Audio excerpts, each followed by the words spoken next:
Et si je vous disais que l'Union européenne vient d'approuver un système qui est décrit, littéralement décrit, dans le livre de l'Apocalypse, écrit d'il y a 2000 ans.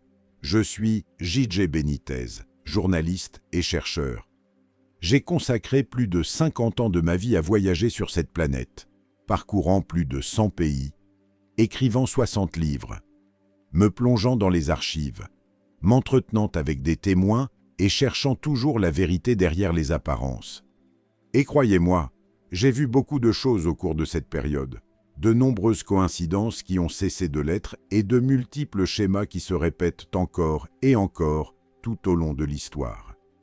Mais ce que je vais vous raconter aujourd'hui, ce que j'ai découvert il y a à peine quelques semaines alors que j'enquêtais à Bruxelles, est différent, totalement différent.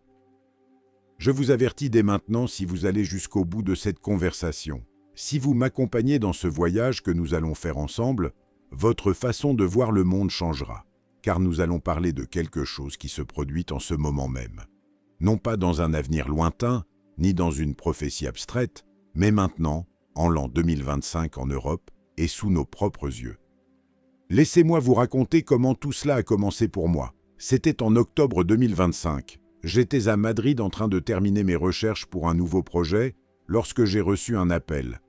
Un ami, un contact que j'ai depuis des années au sein des institutions européennes et qui préfère garder l'anonymat, m'a dit quelque chose qui m'a littéralement laissé sans voix. J.J. m'a dit « Tu dois examiner ce que la Commission européenne vient d'approuver. Tu dois lire le règlement EIDAS 2, puis ouvrir ta Bible dans l'Apocalypse 13. » La vérité est que je suis un homme curieux par nature. J'ai toujours été ainsi toute ma vie. Depuis mon enfance à Pampelune, et depuis que j'ai commencé à travailler comme journaliste il y a des décennies, j'ai toujours ressenti ce besoin de creuser, d'enquêter et d'aller au-delà de la surface. J'ai donc fait exactement ce qu'il m'a suggéré. Je me suis assis à mon bureau, j'ai ouvert mon ordinateur et j'ai commencé à lire le règlement EIDAS 2. Electronic Identification, Authentication and Trust Services. Identification électronique, authentification et services de confiance. Cela semble technique, n'est-ce pas? Cela semble assommant et bureaucratique, comme l'un de ces documents européens que personne ne lit parce qu'ils sont remplis de terminologie juridique et de paragraphes interminables. Mais laissez-moi vous dire une chose. Quand on commence à comprendre ce que ce règlement signifie réellement, quand on commence à en observer les implications, c'est alors qu'on a la chair de poule. Et savez-vous ce qu'il y a de plus extraordinaire? C'est que ce système, cette structure qu'ils sont en train de construire, a été décrit avec une précision stupéfiante par l'apôtre Jean il y a 2 millénaires, lorsqu'il a écrit l'Apocalypse sur l'île de Patmos. Mais il y a autre chose. Quelque chose que vous devez comprendre dès le début de cette conversation. Je ne suis pas un fanatique religieux, je ne l'ai jamais été. Je ne fais pas partie de ces personnes qui voient des signes de la fin du monde dans chaque nouvelle. J'ai enquêté pendant des décennies avec rigueur journalistique, avec méthode et avec scepticisme. J'ai même écrit sur Jésus de Nazareth, sur les mystères de l'histoire et sur des phénomènes inexplicables. Toujours dans une perspective de recherche honnête de la vérité. Et c'est précisément pour cela, parce que je suis sceptique par nature et que je ne me laisse pas porter par le sensationnalisme facile, que ce que je m'apprête à partager avec vous a tant de poids.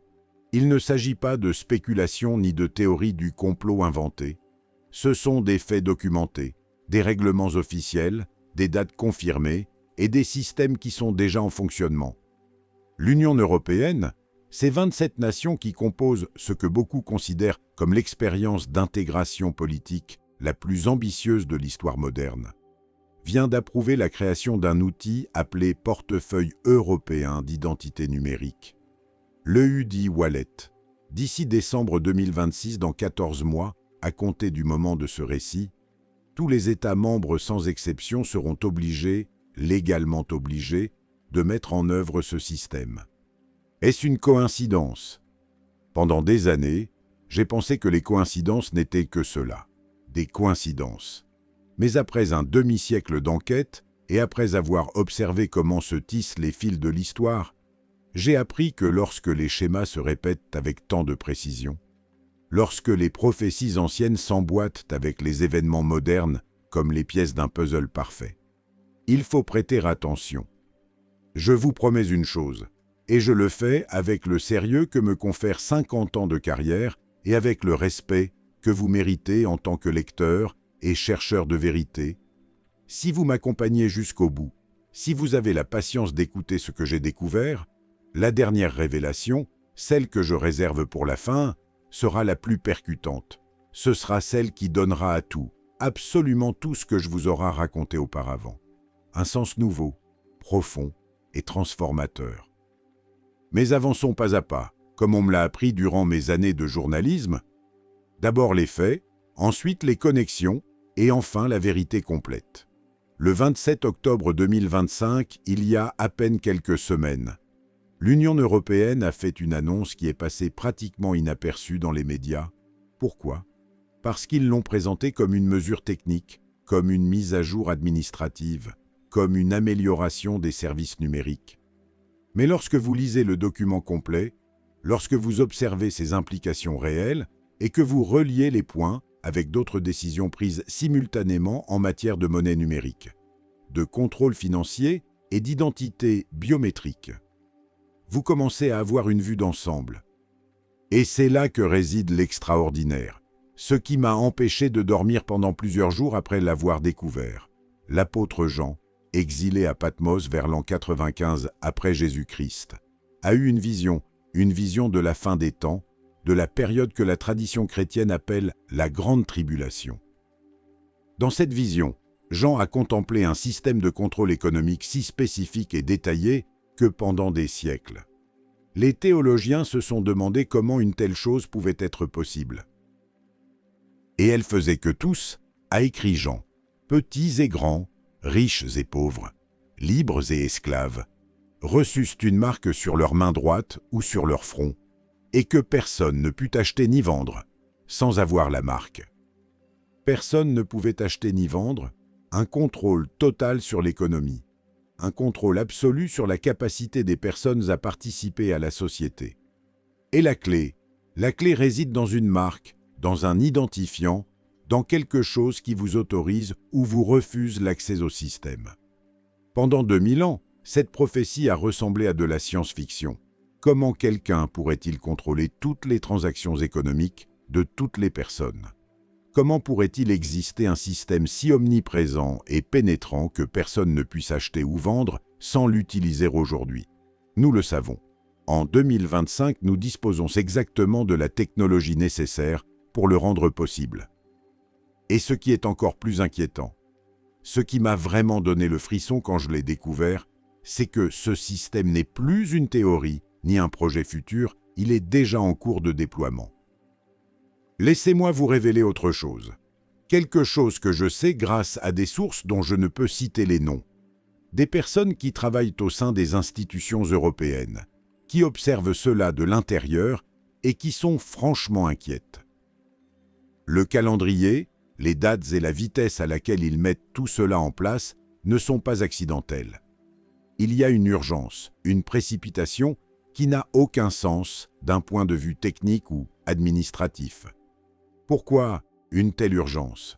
Pourquoi fixer des délais aussi stricts?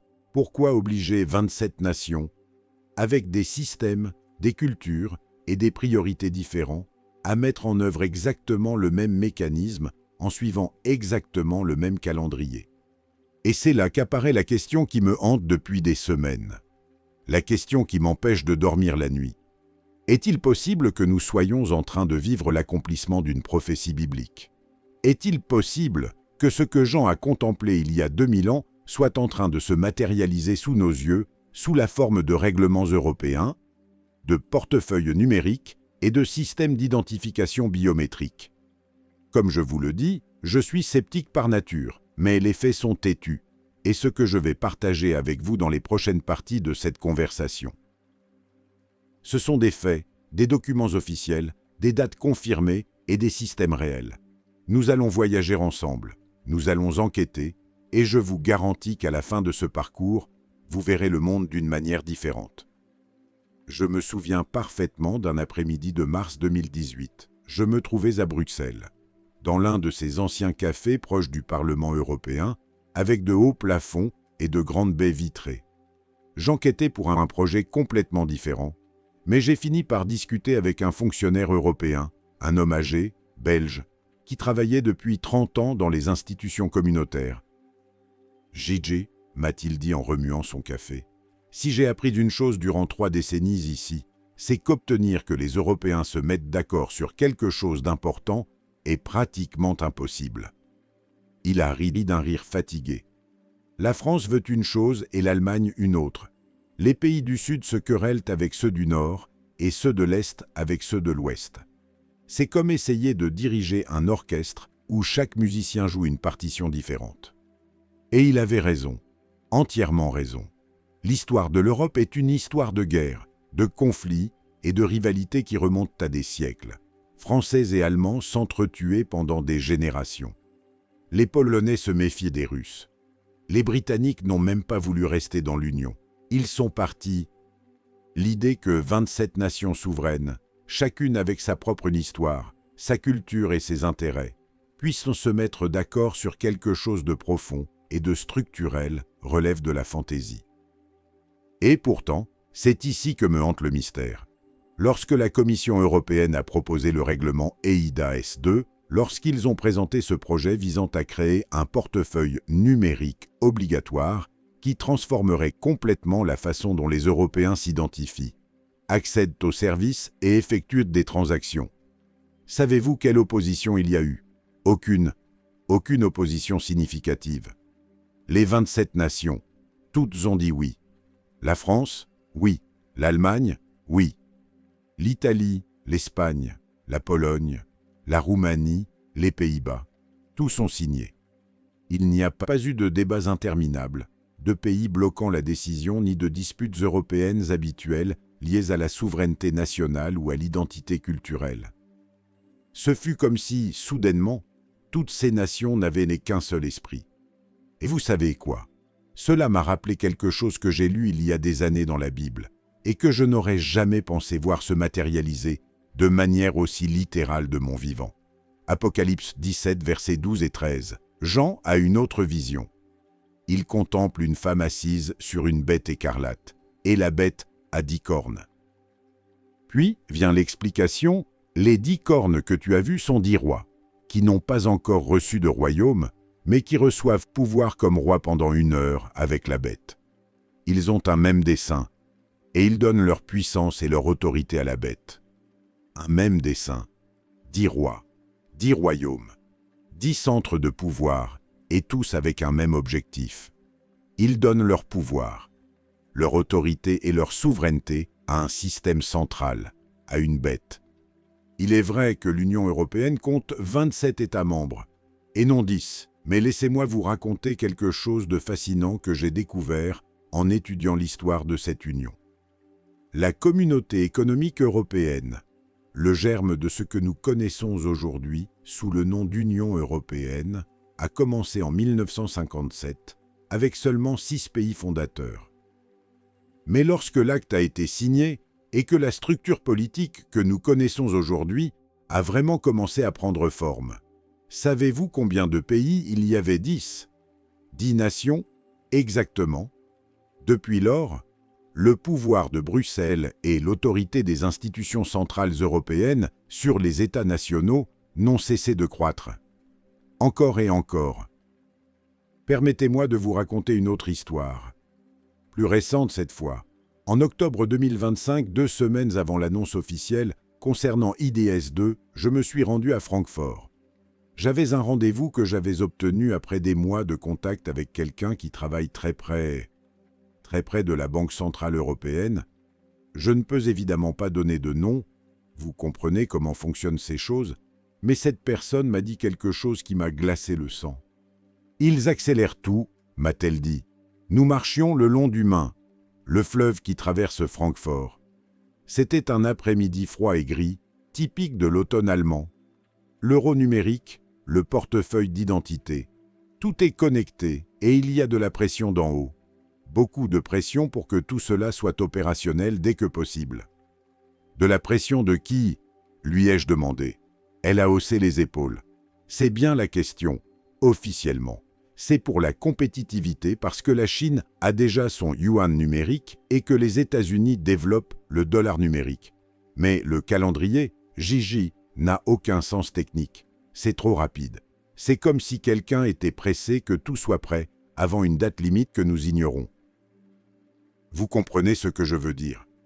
Ce ne sont pas des théories. Ce sont des conversations réelles avec des personnes réelles qui observent cela de l'intérieur. Et c'est ici qu'apparaît ce qui me perturbe vraiment. Ce qui me fait penser que nous sommes face à quelque chose de bien plus grand qu'une simple modernisation numérique. Le système qu'ils construisent n'est pas seulement un portefeuille numérique, c'est une architecture complète de contrôle.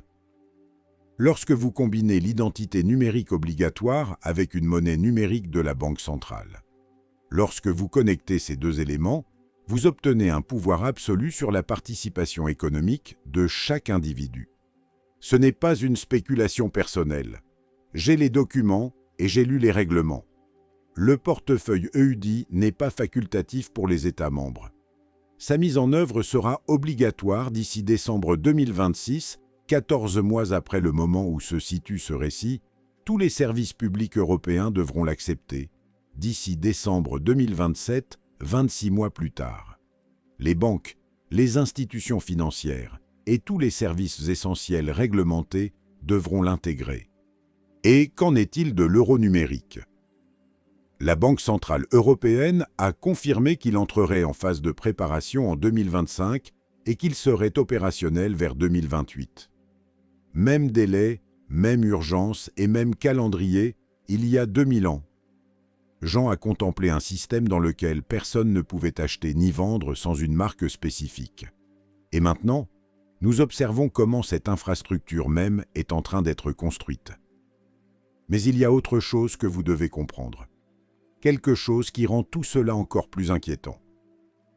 Vous vous souvenez de ce que je vous ai dit au sujet des 27 nations partageant un même dessein? Eh bien, en cherchant plus profondément, j'ai découvert que cet élan vers l'identité numérique n'est pas seulement européen, il est mondial. L'Inde possède son système A-ADASA-R, avec plus de 1,3 milliard de personnes identifiées par biométrie. La Chine dispose d'un système de crédit social intégré à son yuan numérique. Les États-Unis développent une infrastructure similaire. C'est comme si le monde entier, tous les grands blocs de pouvoir, construisaient exactement le même genre de système au même moment. Coordination, coïncidence. Je ne crois plus à tant de coïncidences. La Bible parle d'une bête qui aura du pouvoir sur toute tribu, tout peuple, toute langue et toute nation.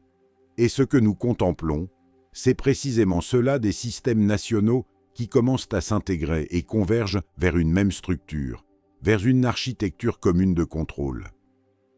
Laissez-moi vous révéler autre chose. Quelque chose que j'ai découvert en discutant avec des spécialistes de la technologie financière. Le portefeuille européen EUDI est conçu en ayant l'interopérabilité internationale comme l'un de ses objectifs principaux. Savez-vous ce que cela signifie? Cela signifie que, dès le départ, dès sa conception même, ils pensent à connecter ce système à des mécanismes similaires dans d'autres parties du monde. Il ne s'agit pas seulement d'un système européen, c'est le prototype d'un système mondial. Et c'est là qu'intervient ce qui est fascinant, ce qui est véritablement effrayant. Lorsque vous lisez les documents techniques et révisez les spécifications, vous vous rendez compte que ce système a la capacité de faire exactement ce que décrit l'Apocalypse.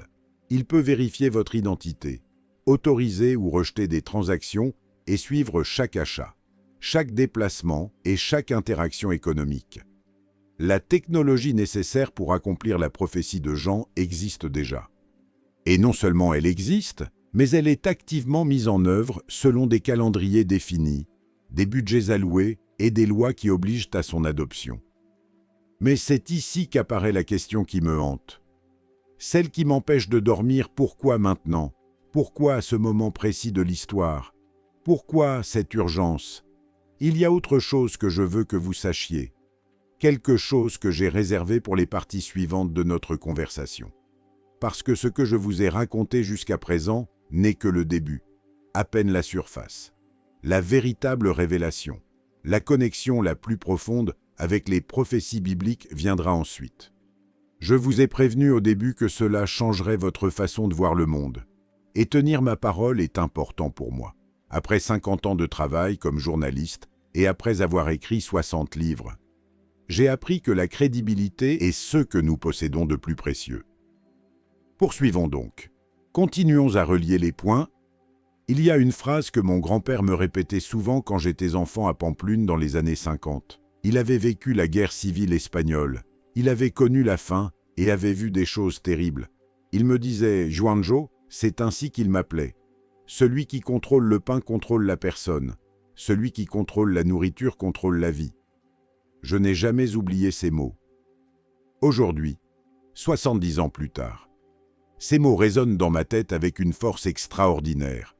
Car ce à quoi nous assistons n'est pas seulement un système d'identification numérique, c'est un mécanisme de contrôle sur le pain, sur la nourriture et sur la capacité même de survivre au sein de la société moderne. Laissez-moi vous raconter ce que j'ai découvert lors d'un voyage que j'ai fait à New Delhi en 2019. Je m'y trouvais pour enquêter sur d'autres sujets, mais comme cela m'arrive souvent, j'ai fini par suivre une piste que je ne cherchais pas. Un ami indien, un journaliste que je connais depuis des années, m'a invité à l'accompagner dans un village situé en périphérie de la ville. « Je veux te montrer quelque chose », m'a-t-il dit, « quelque chose que tu devrais voir avant d'écrire sur la technologie et le contrôle. » Nous sommes arrivés dans un village pauvre, très pauvre, l'un de ces endroits où la plupart des habitants survivent avec très peu d'argent par jour. J'y ai rencontré une femme nommée Lakshmi. Elle devait avoir environ 65 ou 70 ans. C'était difficile à dire parce que le travail hardissant vieillit rapidement les gens. Lakshmi m'a raconté son histoire par l'intermédiaire de mon ami qui traduisait. Pendant des années, elle avait reçu une petite pension du gouvernement, une aide destinée aux personnes âgées qui lui permettait littéralement de manger chaque jour. Mais ensuite est apparu AADJR, le système d'identification biométrique de l'Inde. On m'a dit que je devais m'inscrire, m'a-t-elle expliqué. Les mains tremblantes. C'étaient des mains qui avaient travaillé la terre toute leur vie. On m'a dit que sans AADR, je ne pourrais pas toucher ma pension. Je suis allé au bureau et ils ont posé mes doigts sur une machine. Mais la machine ne pouvait pas lire mes empreintes. Mes mains sont trop usées. Ils ont essayé plusieurs fois, mais cela n'a pas fonctionné. Alors, ils lui ont simplement dit de revenir un autre jour. Mais lorsqu'elle est revenue, il s'est produit exactement la même chose, et encore, et toujours. Pendant 8 mois, Lakshmi n'a pas pu toucher sa pension. 8 mois à survivre grâce à la charité de voisins qui ne possédaient pas grand-chose non plus. Finalement, après de nombreuses démarches, ils ont réussi à lui faire un enregistrement manuel spécial. Mais d'autres personnes de mon village, m'a-t-elle dit, n'ont pas eu cette chance. Cette conversation, cette histoire vraie m'a ouvert les yeux sur quelque chose de fondamental. Les systèmes numériques. Ces mécanismes qu'on nous vend comme le progrès, le confort et la sécurité ont une face sombre, ils peuvent exclure, contrôler et décider qui mange et qui ne mange pas.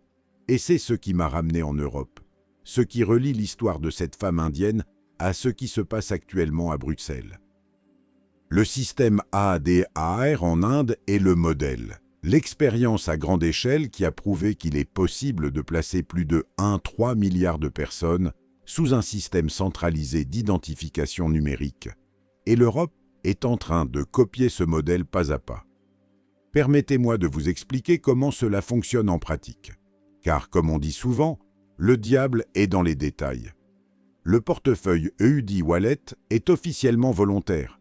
Les documents de la Commission européenne le disent clairement, personne ne peut vous obliger à l'avoir. Cela sonne bien. N'est-ce pas? Cela ressemble à la liberté et au choix personnel. Mais c'est un mensonge par omission. Car lorsque tous les services essentiels exigeront une vérification numérique via le portefeuille, lorsque votre banque vous dira que vous avez besoin de l'application pour accéder à votre compte, lorsque votre employeur vous demandera de vérifier vos identifiants via le système, et lorsque le gouvernement vous indiquera que vous devez vous identifier numériquement pour recevoir la moindre prestation, quelle option réelle vous restera-t-il? C'est comme prétendre qu'avoir un téléphone portable est facultatif. Techniquement, c'est vrai. Personne ne vous y oblige. Mais essayer de vivre dans le monde moderne sans téléphone, c'est pratiquement impossible. Et c'est là qu'apparaît la connexion avec la prophétie biblique qui me donne la chair de poule chaque fois que j'y pense. Apocalypse 13, 17, et que personne ne put acheter ni vendre sans avoir la marque. Acheter et vendre n'est pas une métaphore, c'est quelque chose de littéral. C'est le contrôle de la participation économique. Lorsque vous combinez une identification numérique obligatoire avec une monnaie numérique programmable, vous obtenez exactement cela, le pouvoir absolu de décider qui peut acheter et qui ne le peut pas. Laissez-moi vous révéler ce que m'a expliqué un expert en crypto-monnaie et en monnaie numérique de banque centrale. Un homme brillant qui a travaillé pendant des années dans le secteur financier et qui est aujourd'hui, disons, désillusionné par la tournure que prennent les choses. « JJ », m'a-t-il dit lors d'une visioconférence que nous avons eue il y a quelques semaines, les gens ne comprennent pas la différence entre l'argent numérique que nous utilisons actuellement avec nos cartes de crédit et une monnaie numérique de banque centrale. Avec votre carte actuelle, la banque peut voir vos transactions. Oui, mais il existe des limites légales et des réglementations sur la vie privée. Avec une MNBC, avec un euro numérique, la Banque centrale elle-même a un accès direct et en temps réel à chaque transaction. Et ce n'est pas tout, ils peuvent programmer l'argent. Programmer l'argent, lui ai-je demandé, bien que je connaisse déjà la réponse, ils peuvent définir des règles sur la façon dont vous le dépensez, où vous l'utilisez et quand il expire. Ils peuvent faire en sorte que votre argent ne soit utilisé que dans certains commerces ou pour acheter certains produits. Ils peuvent limiter vos transactions s'ils considèrent que vous faites quelque chose d'inapproprié. C'est un contrôle total. Vous voyez où tout cela nous mène. Je ne suis pas en train de spéculer. C'est ce que la Banque centrale européenne elle-même a décrit dans ses documents techniques comme des capacités potentielles du système. Et maintenant, revenons en Inde, car l'histoire se poursuit d'une manière effrayante. En 2018, après qu'Aadhaar est devenu pratiquement obligatoire pour effectuer n'importe quelle démarche en Inde, des histoires de personnes mourant de faim parce qu'elles ne pouvaient pas accéder à leurs rations alimentaires subventionnées ont commencé à faire surface. Le système exigeait une authentification biométrique pour recevoir les rations. Mais si les scanners ne fonctionnaient pas, s'il y avait un problème technique ou si vos empreintes ne pouvaient pas être lues, vous ne mangiez pas. Des cas ont été documentés par des journalistes indépendants et des organisations des droits de l'homme des personnes sont littéralement mortes de faim parce que le système numérique a échoué des personnes âgées, des enfants et des personnes vulnérables. Celui qui contrôle le pain contrôle la personne. Et c'est ici qu'apparaît ce qui m'obsède, ce qui m'empêche de dormir. L'Europe est en train de construire exactement la même sorte de système, avec une meilleure technologie. Oui, avec de meilleures garanties légales. Oui, mais la structure est identique, une identification numérique centralisée qui devient la porte d'accès à tout. Mais il y a autre chose, quelque chose que j'ai découvert en me renseignant sur la phase de test du système EUDI. En octobre 2025, un séminaire s'est tenu à Bruxelles, comme je l'ai mentionné plus tôt, où des banques et des entreprises technologiques ont débattu de l'intégration du portefeuille numérique avec les services financiers. J'ai réussi à obtenir l'accès à certaines des présentations et des documents qui y ont été présentés. Une phrase en particulier a retenu mon attention. L'un des intervenants, un cadre d'un grand cabinet de conseil en technologie, a affirmé textuellement « Le portefeuille EUDI n'est pas seulement un système d'identité, c'est une plateforme de vérification du comportement. » Vérification du comportement, qu'est-ce que cela signifie ? Cela signifie que le système ne vérifie pas seulement qui vous êtes. Il contrôle aussi ce que vous faites, ce que vous achetez, où vous allez et avec qui vous êtes en relation. Ces informations peuvent être utilisées pour décider à quel service vous pouvez accéder. La Chine a déjà un système similaire en fonctionnement grâce à son crédit social. Si votre score baisse parce que vous avez fait quelque chose que le gouvernement juge inapproprié, Vous perdez l'accès à certains services, vous ne pouvez plus acheter de billets de train à grande vitesse. Inscrire vos enfants dans certaines écoles, ni accéder à certains emplois. L'Europe affirme « Nous ne ferons pas cela. Nous respectons la vie privée. Nous avons des lois sur la protection des données. » Mais les lois changent, les gouvernements changent et l'infrastructure, une fois construite, demeure. Je me souviens d'une autre conversation. Cette fois avec un théologien de ma connaissance, un homme qui a consacré sa vie à l'étude des Écritures. Je lui racontais ce que je découvrais sur ces systèmes, et il m'a dit quelque chose que je n'ai pas pu chasser de mon esprit. Jean a vu la marque de la bête il y a 2000 ans. Pendant des siècles, les chrétiens se sont demandé comment il serait possible de contrôler toute l'économie mondiale de cette manière. Maintenant, nous le savons. Ce n'est pas de la magie, c'est de la technologie. Et la technologie existe déjà. La seule chose qui manque, c'est la volonté politique d'activer ce contrôle et le bon prétexte pour que les gens l'acceptent. Le prétexte approprié, la sécurité, la commodité, la protection contre la fraude, la lutte contre le terrorisme et le blanchiment d'argent, ce sont toutes des raisons qui semblent valables et raisonnables. Qui s'oppose à la sécurité? Qui s'oppose à la lutte contre le crime? Mais le prix à payer consiste à céder le contrôle total de sa vie économique à un système centralisé. Et c'est ici qu'il y a quelque chose que je veux que vous compreniez. Ce que je tiens à tirer au clair avant de continuer. Je ne suis pas en train d'affirmer que le portefeuille EUD est la marque de la bête. Il ne l'est pas encore. La prophétie biblique inclut un élément fondamental qui n'est pas encore présent: le culte, l'adoration et la loyauté religieuse envers l'Antéchrist. Mais ce que je dis, ce que je peux affirmer avec certitude après des mois d'enquête sur le sujet, c'est que nous assistons à la construction de l'infrastructure. Nous voyons comment s'élève l'échafaudage, comment se font les préparatifs et comment la scène se met en place. Le moment venu, quand apparaîtra la figure que les Écritures appellent l'Antéchrist, elle n'aura pas à construire un système de contrôle à partir de zéro. Elle aura seulement besoin de prendre le contrôle du système qui existe déjà. Et cela, mes amis, c'est ce qui me fait penser que nous vivons des temps prophétiques. Il y a une image que je ne peux pas effacer de ma mémoire. C'était dans des archives à Istanbul en 2003. Je faisais des recherches sur d'anciens manuscrits pour l'un de mes livres et là, dans une salle poussiéreuse, faiblement éclairée par la lumière qui pénétrait par de hautes fenêtres, j'ai trouvé un codex du IXe siècle. Cela me semblait être une copie de l'Apocalypse avec des illustrations réalisées à la main par des moines morts depuis environ 1000 ans. L'image qui m'a obsédé alors et qui revient aujourd'hui avec une force renouvelée était celle de la bête.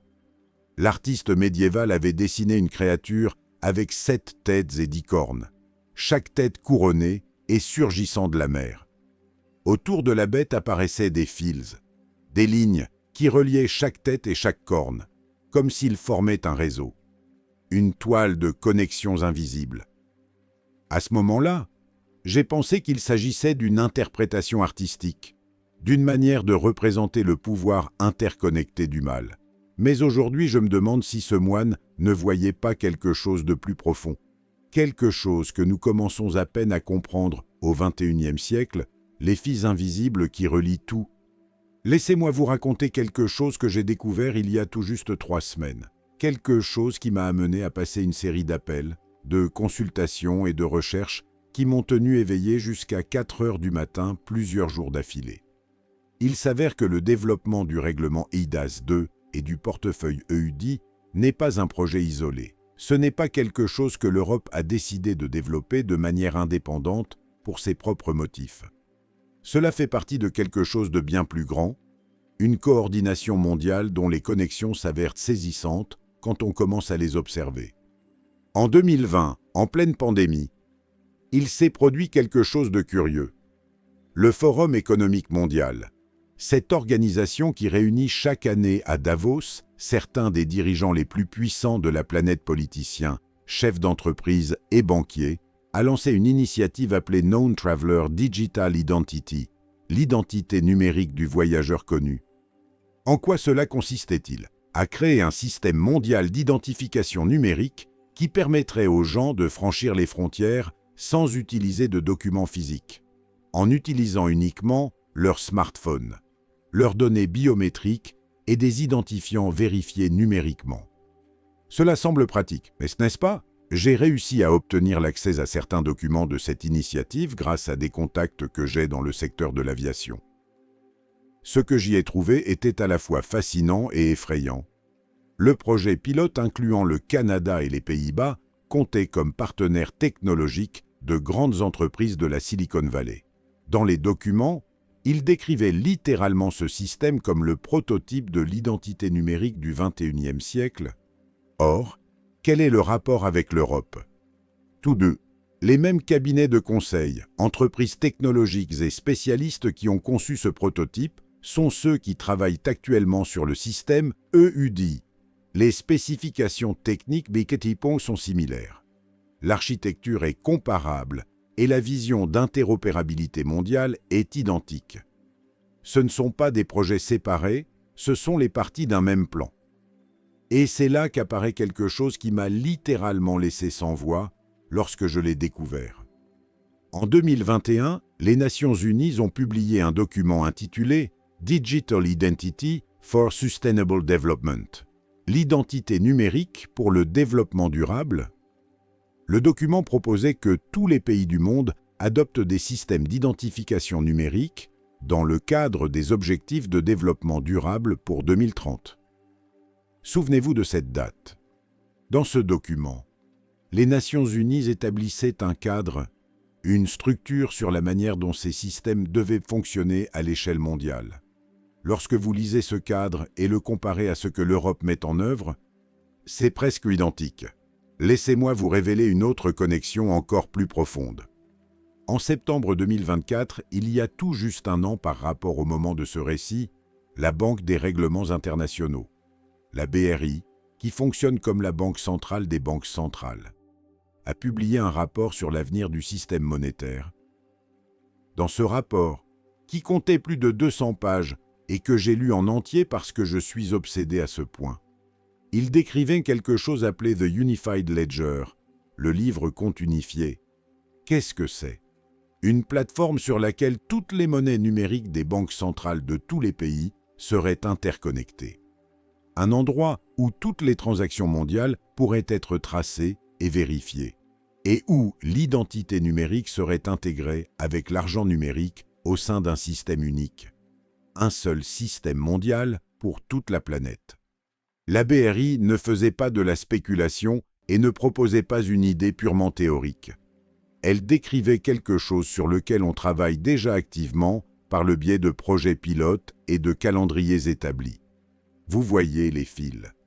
Vous observez comment tout se connecte. Le Forum économique mondial pousse l'identité numérique. Les Nations Unies créent le cadre légal et politique. La Banque des règlements internationaux conçoit l'infrastructure financière.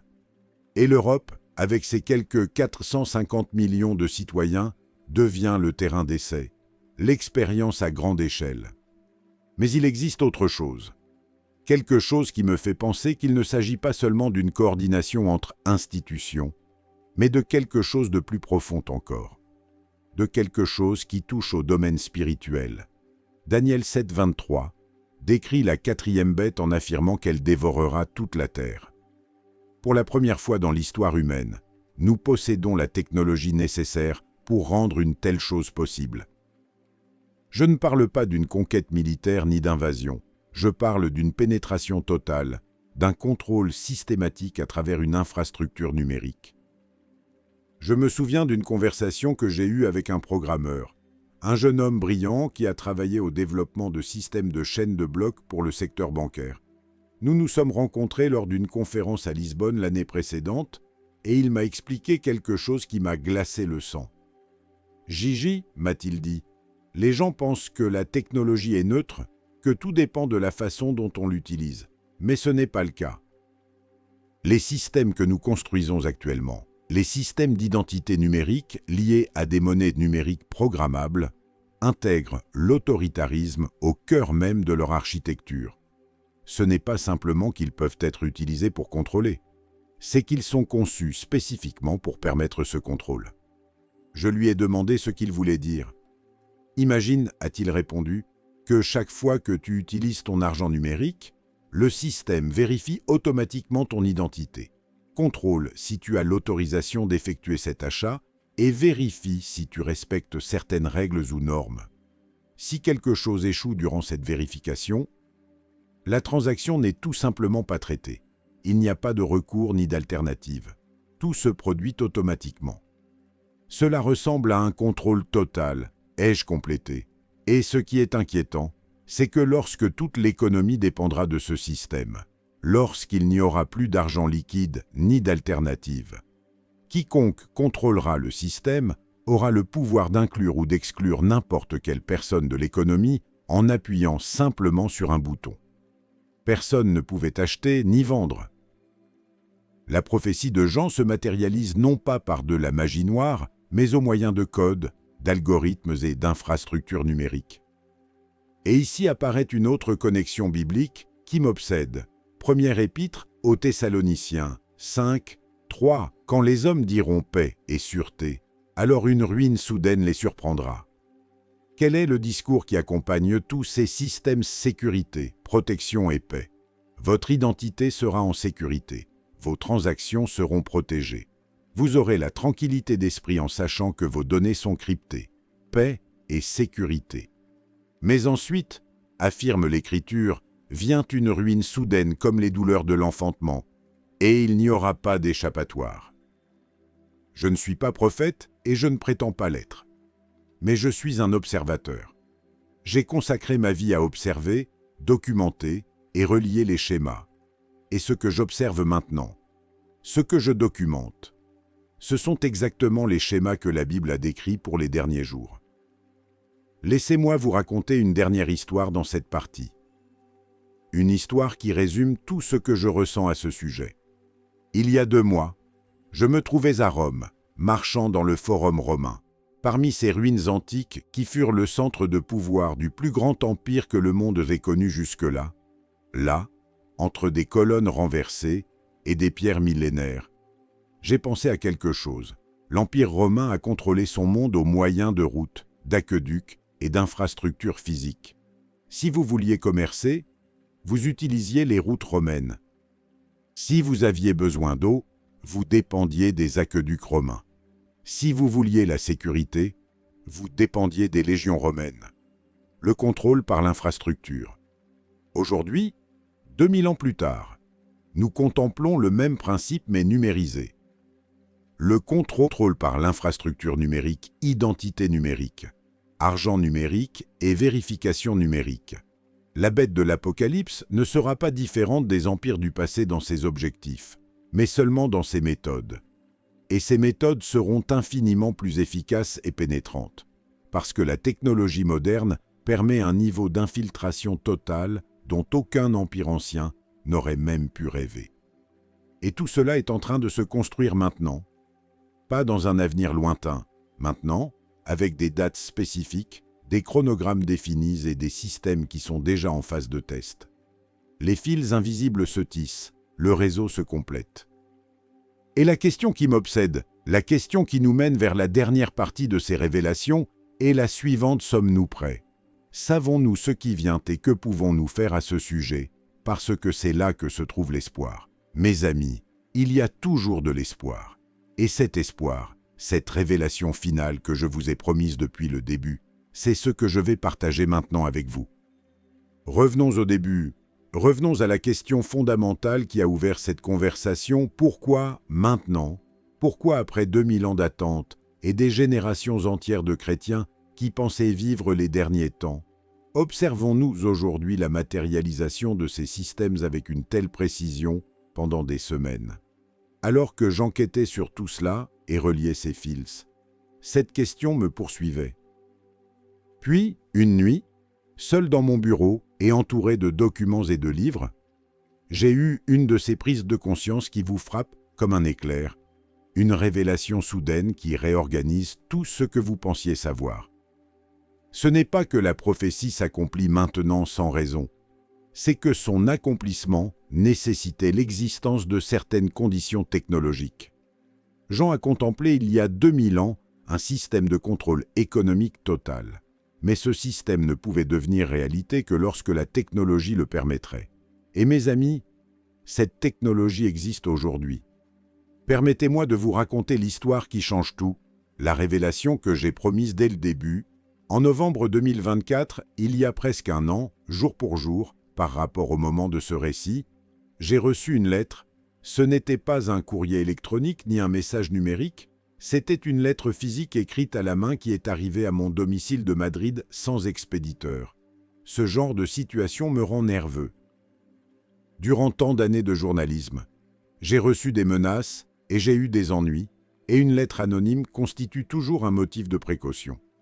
Mais cette lettre n'était pas une menace, c'était un avertissement. Le texte était court, rédigé dans un espagnol parfait, bien qu'avec un ton formel, presque biblique. Il disait quelque chose comme ceci: « Monsieur Benitez, vous avez consacré votre vie à chercher la vérité. Il existe une vérité qui est sur le point de se révéler au monde. Prêtez attention à ce que l'Europe est en train de construire. Prêtez attention au temps et rappelez-vous que les prophéties ne sont pas données pour susciter la peur, mais pour susciter la préparation. La lumière vainc toujours les ténèbres. Il n'y avait pas de signature ni aucun moyen de retrouver la personne qui l'avait envoyée.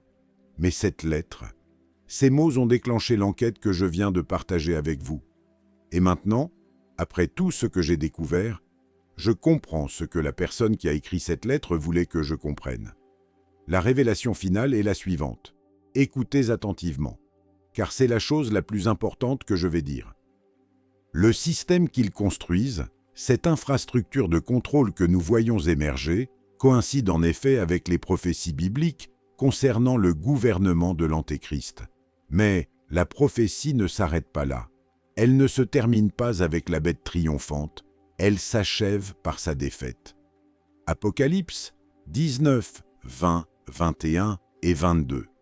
4 chapitres entiers consacrés non pas au triomphe du mal, mais à sa destruction absolue et à la restauration de toutes choses. Le Christ revient, terrasse la bête, établit son royaume et fait toutes choses nouvelles. Durant ces mois d'enquête, en observant comment ce système se construisait, j'ai eu peur, je ne vais pas vous mentir. J'ai ressenti une peur réelle, parce que contempler l'accomplissement des prophéties s'avère terrifiant quand on en comprend les implications. Mais je me suis alors rappelé quelque chose de fondamental.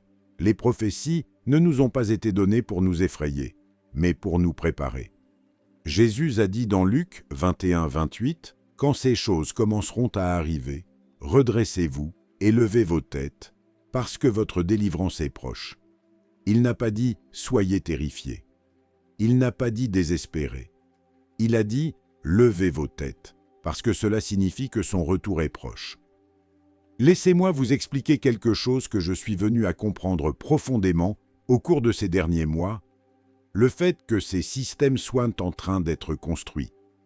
Le fait que nous observions la matérialisation des prophéties ne signifie pas que nous sommes des victimes impuissantes. Cela signifie que nous vivons dans la période la plus extraordinaire de l'histoire humaine. Nous vivons au sein de la génération qui verra l'accomplissement de promesses millénaires et nous avons une responsabilité immense. En premier lieu, nous devons comprendre ce qui se passe. Nous ne pouvons pas rester ignorants. Nous ne pouvons pas enfouir notre tête dans le sable et faire comme si tout allait bien. Les premiers chrétiens connaissaient les prophéties, étudiant les Écritures et restaient attentifs aux signes des temps. Nous devons faire de même. En deuxième lieu, nous devons préserver notre liberté spirituelle, car c'est ici que se trouve la vérité la plus profonde que j'ai découverte, celle qui m'a apporté la paix au milieu de toute cette enquête. La marque de la bête, lorsqu'elle viendra et sera instaurée dans sa forme définitive, ne sera pas seulement un système technologique. Ce sera une décision spirituelle. Apocalypse 14, 9, 11 le dit très clairement. Quiconque reçoit la marque adorera la bête et rejettera consciemment Dieu. Ce ne sera pas quelque chose qui pourra être imposé sans votre consentement spirituel.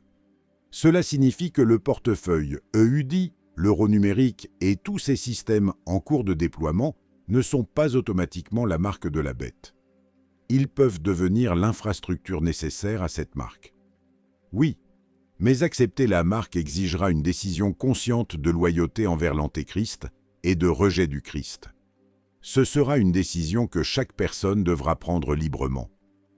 En troisième lieu, et c'est fondamental, nous devons garder l'espoir, car l'histoire ne se termine pas par la domination de la bête. Elle s'achève par la victoire du Christ.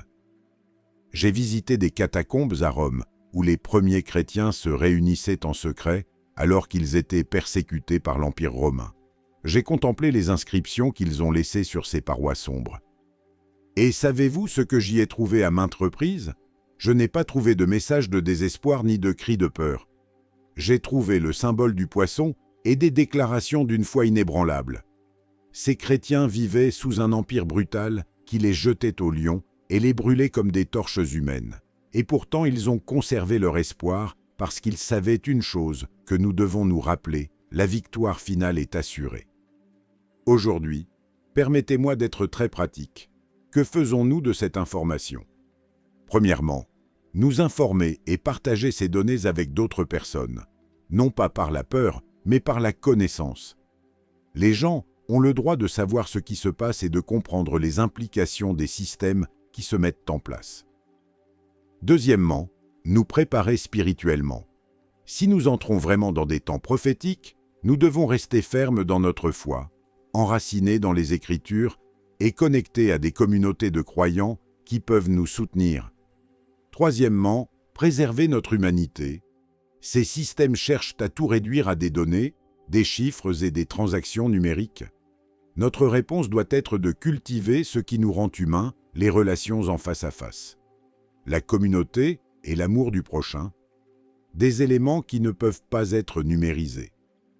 Et quatrièmement, rappelez que tant qu'il y aura du souffle, il y aura de l'espoir. Tant que le Christ ne sera pas revenu, il sera encore temps pour les personnes de trouver la vérité, de se préparer et de prendre les bonnes décisions. Je me souviens de la dernière conversation que j'ai eue avec le théologien, que j'ai mentionné plus tôt, cet homme sage qui a consacré sa vie à l'étude des prophéties. Je lui ai demandé si nous étions vraiment dans les derniers temps et si le système de la bête était en train d'être construit maintenant. Quel espoir il nous restait. Il est resté silencieux un moment, regardant par la fenêtre de son bureau à Jérusalem. Puis il m'a dit quelque chose que je n'oublierai jamais. Gigi, l'espoir ne dépend pas des circonstances extérieures. L'espoir réside dans la promesse. Et la promesse, c'est que le Christ viendra, que le mal sera vaincu et qu'il y aura un nouveau ciel et une nouvelle terre où la justice habitera. Le système de la bête ne durera qu'une période limitée. L'Apocalypse parle de 42 mois, soit 3 ans et demi. Mais le royaume du Christ demeurera pour toute l'éternité. 3 ans et demi de tribulation face à une éternité de gloire. Tu vois la proportion? Tu comprends où doit se trouver notre attention. Je reviens donc à la question par laquelle nous avons commencé. Ce que l'Union européenne vient de faire est-il quelque chose qui apparaît dans la Bible? Oui, absolument oui.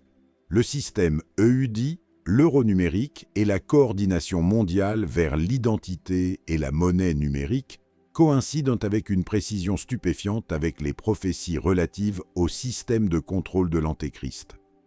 Mais ce n'est pas toute l'histoire. L'histoire complète inclut le retour du Christ, la défaite du mal et la restauration de toutes choses.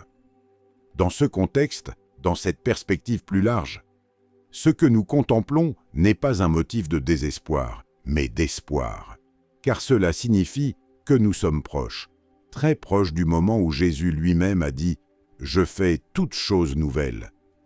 J'ai consacré 50 ans de ma vie à chercher la vérité. J'ai voyagé dans plus de 100 pays et j'ai écrit 60 livres. J'ai enquêté sur des mystères qui défient la compréhension. Et ce que je vous ai partagé aujourd'hui est probablement la vérité la plus importante que j'ai découverte. Non pas parce qu'elle est effrayante, mais parce qu'elle est révélatrice, parce qu'elle nous montre où nous nous trouvons dans l'horloge prophétique de Dieu, parce qu'elle nous donne un contexte pour comprendre les temps extraordinaires dans lesquels nous vivons. Ce moine d'Istanbul, celui qui a dessiné la bête avec ses fils interconnectés il y a 1000 ans, a observé quelque chose de vrai. Il a vu que le mal ne fonctionne pas de manière isolée, mais au moyen de connexions, de réseaux et de systèmes. Et aujourd'hui, nous observons comment ces réseaux se matérialisent sous la forme d'infrastructures numériques. Mais il a aussi vu autre chose dans ses illustrations sur la dernière page du Codex. Il a représenté le Christ triomphant, avec une épée sortant de sa bouche et terrassant la bête. Il a contemplé la fin de l'histoire. Et cette fin, mes amis, est celle que nous devons garder à l'esprit. Alors oui, ce que l'Union européenne vient de faire apparaît dans la Bible, c'est dans Daniel. Dans l'Apocalypse et dans les épîtres aux Thessaloniciens, les prophéties s'accomplissent sous nos yeux. Mais la prophétie finale, celle qui importe plus que toutes les autres, s'accomplira elle aussi. Il essuiera toute larme de leurs yeux, et la mort ne sera plus, et il n'y aura plus ni deuil, ni cri, ni douleur, car les premières choses ont disparu. C'est là mon espoir. C'est là notre espoir, et c'est avec cet espoir que nous faisons face à l'avenir, non pas avec crainte, mais la tête haute, sachant que notre délivrance approche. Merci de m'avoir accompagné durant ce voyage. Merci de chercher la vérité avec moi. Et rappelez-vous toujours, la lumière vainc les ténèbres.